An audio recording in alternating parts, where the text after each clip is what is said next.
So what is up kaya kayo mga paps? Ayan, as you can see, ating tamon din at nga parcel. O siyempre nanan tayo ininong tayo pamuklat at pamaligtad mga paps.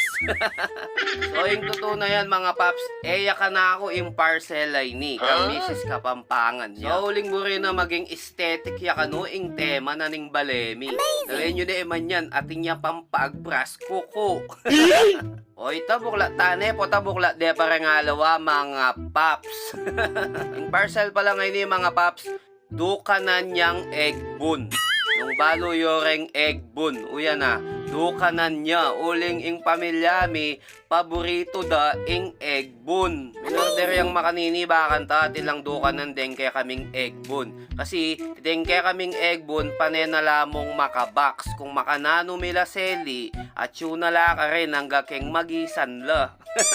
So, lawin nyo na yaman masanting niya. Masanting niya talagang dukanan at safety la rin kaya katamong egg bun Kenny. So, areni na rin panyalwan bing egg bun mga paps. Ure na, makabox la.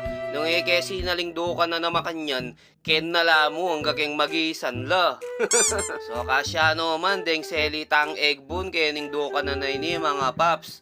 Kasi madalas mga paps istong makabox la, malyaring alang mabalbal kalupa na niya no. Saya, diba? Ang aras pa mo keng contamination ni Mrs. Kapampangan, Mrs. Contamination niya naman.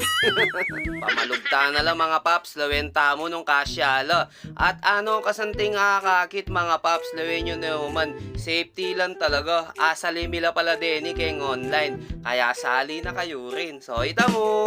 Bye-bye! Yahoo!